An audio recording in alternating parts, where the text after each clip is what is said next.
Hello everyone, welcome. My name is So'iel, that's my mother's name. My name from Bella Coola, my husband's family gave me the name Swankoos, which this carving behind tells you about my name.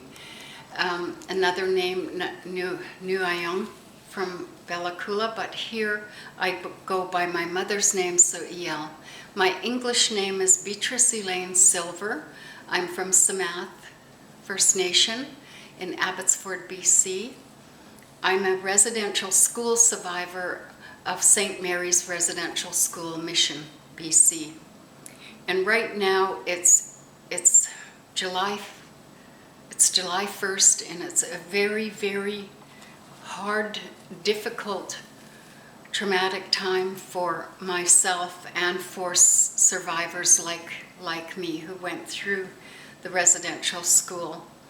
It's a time where everything is coming up again. We're being hit with all kinds of issues and graves being dug up. Children are being found in those graves, and it's in the thousands now.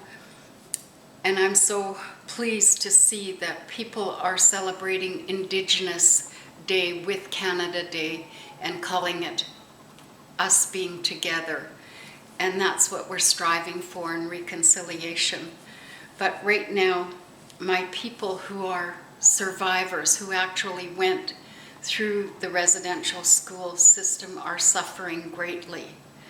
And I'm just happy that I can be okay enough right now to talk to you and let you know that we are very, very tired. We've explained ourselves, we've explained our history.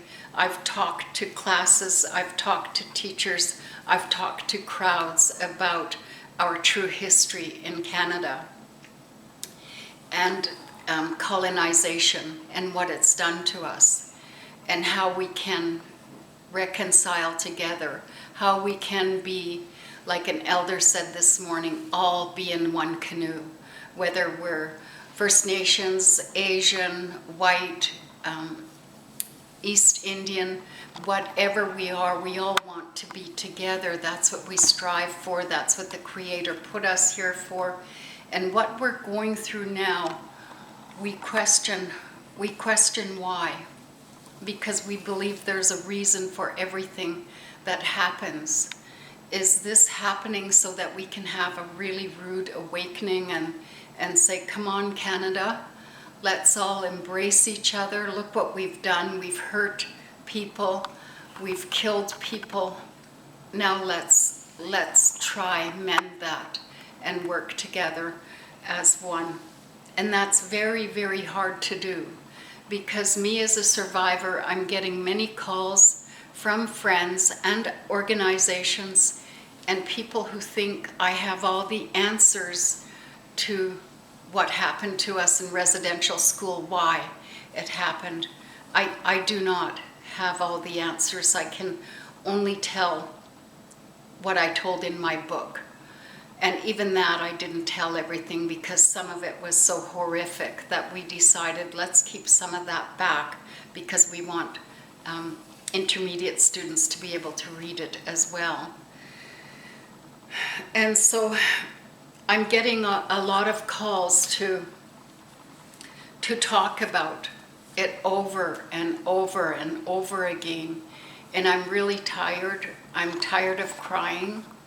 I'm really tired of hearing my fellow students cry and their children who were raised by them cry and say, how do we deal with this? What do we do? How can we get through this? Well, there is no magic answer, but I do believe we have to hold each other up and stop the anger because it's coming out in different ways. Anger, grieving, bitterness, it's coming out in different ways in survivors and their children. It's a tragic thing that we're working hard to get through. And I know that my survivors out there fellow survivors who work with me, and I love them dearly. They want peace. They want to be able to say, can I put this on the shelf and take it out when I need to do some healing and put it back there, because we're so very tired of explaining ourselves to people who often don't believe us. And now we're seeing more believers come out in public and empathize with us, and we're glad of that. We don't want sympathy, we don't want pity, we just want understanding and acceptance as a people who are struggling and have always struggled.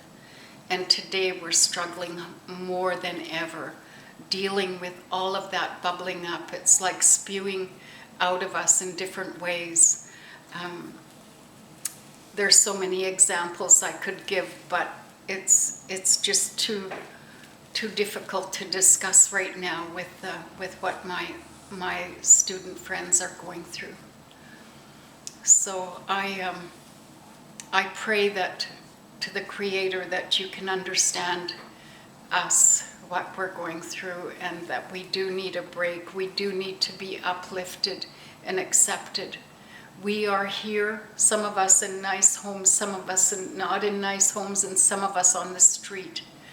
And we need to be just respected, uplifted, and accepted as people who've been through an awful lot, and we need to be together now.